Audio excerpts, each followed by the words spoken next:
Here's a shocking fact: 78% of job seekers fail the "What are your weaknesses?" question in interviews. That's nearly 8 out of 10 people. It's not because they don't have weaknesses, everyone does. The problem is, they don't know how to turn their weaknesses into strengths. This question is a golden opportunity, but most people miss it. In this video, we'll show you how to answer this tricky question in a way that not only makes you look great but also boosts your chances of landing the job. You'll learn simple, effective strategies to avoid common mistakes and impress your interviewer. Plus, we'll reveal how a single, well-crafted answer can make you stand out from the competition. Are you ready to turn your weaknesses into your greatest asset? Stick around, we've got some game-changing tips coming up. Chapter 1, The Trap Question: How to Dodge and Deliver. Have you ever walked into an interview and been asked, "What are your weaknesses?" It's one of those questions that seems to come out of nowhere, and it can feel like a trap. But don't worry, there's a way to handle it with ease. First things first, don't panic. This question isn't meant to trip you up. It's really a test of how well you know yourself. According to a study by Career Builder, 70% of employers say they ask this question to see how self-aware the candidate is. So, the key is to demonstrate that you're honest and capable of self-reflection. You can admit a weakness, but the trick is how you present it. Instead of saying something like, "I'm just too much of a perfectionist," try something different. For example, "I tend to get caught up in details because I care deeply about delivering quality work. But I've learned how to step back and focus on the bigger picture." You see, this approach shows you can recognize areas for improvement but also that you're actively working on them. Remember, the goal here is not to present yourself as flawless but to show that you're committed to personal growth. Another strategy to dodge the trap is to provide a weakness that doesn't affect your ability to do the job. For instance, I sometimes struggle with delegating tasks because I like to ensure everything is done right. While this may sound like a weakness, it's also something many employers will understand and appreciate. After all, it shows that you take responsibility seriously. It's also worth noting that the way you answer this question can reflect your growth mindset. A study by Carol Dweck, a leading psychologist, found that people with a growth mindset are more likely to embrace challenges and continue learning. So, when you show you're open to learning and growing, you're aligning with that mindset and signaling to employers that you're adaptable. To summarize, the key to dodging the trap is to answer honestly but strategically. Show awareness of your weakness, but balance it with the steps you're taking to improve. Chapter 2, Honesty with a Twist. Show your self-awareness. Let's be real, everyone has weaknesses. But in an interview, you can't just throw out something vague like, "I'm not good with time management" or "I'm a bit shy." Instead, the trick is to present your weakness in a way that shows you are self-aware and taking active steps to improve. Did you know that according to the Harvard Business Review, employees who demonstrate self-awareness are rated 30% higher in overall performance by their managers? This tells us that understanding your weaknesses is a major advantage in the workplace. So, when you're asked about your weaknesses, you should treat it as an opportunity to show that you're in touch with your professional growth. For example, you could say, "I used to struggle with time management because I wanted to be thorough in everything I did. But I've been using time blocking techniques and setting more realistic goals for myself, and it's been working wonders." Not only are you being honest, but you're also showing initiative and taking control of your professional development. Self-awareness is key. In fact, a study by Tasha Eurich, an organizational psychologist, found that 95% of people think they are self-aware, but only 10 to 15% actually are. So, taking the time to reflect on your weaknesses and how you're working on them can put you in the top 10 to 15% of candidates. The important thing here is to avoid saying a weakness that would make you appear unfit for the job. Instead, choose something that's minor but still genuine. Let's say your weakness is speaking in public. Instead of leaving it at that, you could say, "I'm not the most confident public speaker, but I've been taking small opportunities to present in meetings to build my confidence." At the end of the day, interviewers want to know that you're self-aware, not that you're perfect.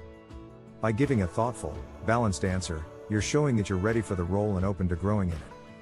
Chapter 3, Turning Your Weakness into a Superpower. Here's where the magic happens, turning your weakness into a superpower. It's a strategy that can make you stand out in an interview and leave a lasting impression. Let's face it, no one is perfect, and everyone has weaknesses. But when you frame them as opportunities for growth, you can actually turn them into strengths. Take a page from the book of Tim Ferriss, the author of The 4-Hour Workweek. He talks about how his greatest weaknesses have sometimes turned into his greatest assets. For instance, he admits that he has a tendency to get overwhelmed with multiple tasks. But he's learned how to prioritize and manage stress, which in turn has made him more productive and focused. So, instead of just listing your weaknesses, show how you've been able to transform them into something powerful.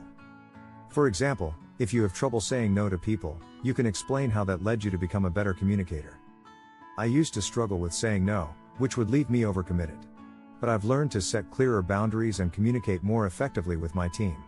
Here's the catch: you're not just showing that you've recognized your weakness, but that you've used it as a springboard for self-improvement. This kind of self-reflection not only makes you appear humble but also demonstrates that you have the tools to handle challenges in the workplace. Another way to turn a weakness into a superpower is to show that it aligns with your values. Take introversion, for example. If you're an introvert, you might say, "I tend to be more reserved in group settings, but that's because I listen more than I speak. This has helped me build strong one-on-one relationships and solve problems more thoughtfully." According to Psychology Today, introverts often make better listeners and tend to excel in roles that require deep focus. So, when you explain your introversion in a positive light, you're not only presenting a weakness, but you're also giving a unique reason why that weakness could actually be an asset. At the end of the day, the goal is to show that you're proactive about your self-development. When you take a weakness and turn it into a superpower, it signals to employers that you're resilient, adaptable, and focused on continuous improvement. And those are qualities that make any candidate a standout. Chapter 4: Avoid the classic pitfalls. What not to say when it comes to answering the "what are your weaknesses?" question. There are a few answers that can definitely hurt your chances. One of the biggest mistakes is giving a generic response like, "I'm a perfectionist." Sure, it may sound harmless, but this answer has been overused so much that it's almost a red flag for employers. A study by JobVite found that 53% of recruiters have heard this answer so often, it's become a cliché. Another classic pitfall is oversharing personal weaknesses that don't relate to the job. For example, "I struggle with balancing work and personal life" may sound relatable, but it doesn't show how you're working on improving your professional skills. Instead, focus on weaknesses that are job-related but can be improved with time and effort. You also want to avoid talking about weaknesses that could directly hinder your ability to do the job. For example, if you're applying for a project manager role and say, "I struggle with organizing my work," that's a big red flag. The hiring manager will be concerned that you won't be able to handle the role's demands. It's crucial to understand what the job requires and steer clear of weaknesses that undermine your ability to succeed in the position. Another mistake is giving a response that is too humble, like, "I don't have any weaknesses." This might come across as arrogant or, worse, as a lack of self-awareness. Research by the University of Pennsylvania shows that self-awareness is one of the most important traits employers look for in candidates. When you claim to have no weaknesses, it could indicate you're not open to feedback or growth. Employers want to know that you can reflect on your performance and improve over time. Lastly, some candidates make the mistake of choosing a weakness that's too extreme. For example, "I can't deal with criticism" is a terrible response. Criticism is part of growth, and not being able to handle it will make you seem inflexible and unwilling to learn. When answering this question, make sure your weakness is something you've recognized and are actively working to improve. In summary, the key to avoiding classic pitfalls is to stay genuine but strategic. Avoid overused answers, oversharing, or offering weaknesses that hurt your chances. Instead, be self-aware, show that you're working on improvement, and align your response with the job you're applying for. Chapter 5: The weakness that's actually a strength. Crafting your answer. There's a clever way to answer the "what are your weaknesses?" question by choosing a weakness that's actually a hidden strength. This strategy works when you can show how something that might seem like a flaw can actually contribute to your success in the workplace. Let's break it down. A popular example is the "I work too hard" answer. While it may seem like a cliché, it can work if you explain how your dedication to your work has made you go above and beyond, even when it wasn't necessary. You could say something like, "I sometimes get so focused on completing tasks that I forget to delegate. But I've realized that trusting my team more allows me to focus on bigger priorities and also empowers others." This approach shows self-awareness and a willingness to adapt for the benefit of both you and your team. This kind of response works well because it demonstrates that you're not afraid to admit your flaws, but you've also found a way to make them work in your favor. This is a trait that employers highly value. According to Gallup, 85% of employees who say they use their strengths every day are more engaged in their work. Another example is to talk about how you've learned to balance a weakness with your strengths. If you tend to be overly cautious, For instance, you can explain that while this might delay decision making at times, it also ensures that you avoid making impulsive mistakes. By showing the upside of your weakness, you reveal that you are thoughtful and take your responsibilities seriously. The key to making this strategy work is to be specific about how you're improving the weakness. Let's say your weakness is that you're often too focused on the details. You could say, "I'm very detail-oriented, and sometimes that means I take extra time on certain tasks. However, I've been working on setting deadlines for myself to ensure I don't get bogged down by the small stuff." This approach is powerful because it flips the narrative around weaknesses. Instead of sounding like a liability, you're positioning yourself as someone who can turn perceived flaws into real value for the company. By explaining how you manage and control your weakness, you demonstrate responsibility and growth potential.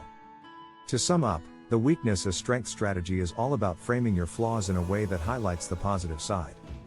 When done well, it can make you appear self-aware, adaptable, and focused on both your personal and professional growth. Chapter 6, The Follow-Up. How to leave a lasting impression. Once you've answered the question, what are your weaknesses? You might think you're done. But that's not the case. The follow-up is just as important. The way you wrap up your answer can leave a lasting impression and can actually strengthen the overall response. So how do you leave a positive impact after discussing your weakness? The first key is to pivot the conversation back to your strengths. After explaining your weakness and how you're working to improve it, you can shift the focus back to what makes you a great fit for the role. For example, after talking about a weakness like time management, you can say, "But I'm also someone who thrives under pressure and can prioritize tasks effectively to meet deadlines, which has helped me deliver results in high-stress situations." Another powerful way to leave a lasting impression is to provide examples. If you've mentioned that you've been working on a weakness, back it up with concrete examples. For instance, "I've been taking a course on project management to improve my delegation skills, and it's already helped me manage my team more effectively." Giving specific examples shows that you're proactive about improvement and committed to becoming the best version of yourself. It's also helpful to turn the conversation into a discussion about how your self-awareness and ongoing development will benefit the company. One great way to do this is to explain how overcoming your weaknesses makes you more adaptable and prepared for challenges. For example, "I'm constantly looking for ways to grow, and I believe this mindset will help me take on new responsibilities as the company continues to evolve." Remember, hiring managers want to know that you're someone who can handle challenges and improve over time. By showing that you are not just aware of your weaknesses, but actively working on them, you set yourself apart from candidates who are either defensive or unwilling to admit they need growth. Finally, always end your answer with a confident note. You've addressed the weakness, you've shown how you're overcoming it, and you've reinforced your strengths. This balance of vulnerability and confidence will make you memorable in a positive way. In conclusion, the follow-up to this question is your opportunity to leave a strong, lasting impression. By reinforcing your strengths, providing examples, and showing how you're actively working on your weaknesses, you demonstrate that you're a well-rounded candidate who's ready to take on new challenges.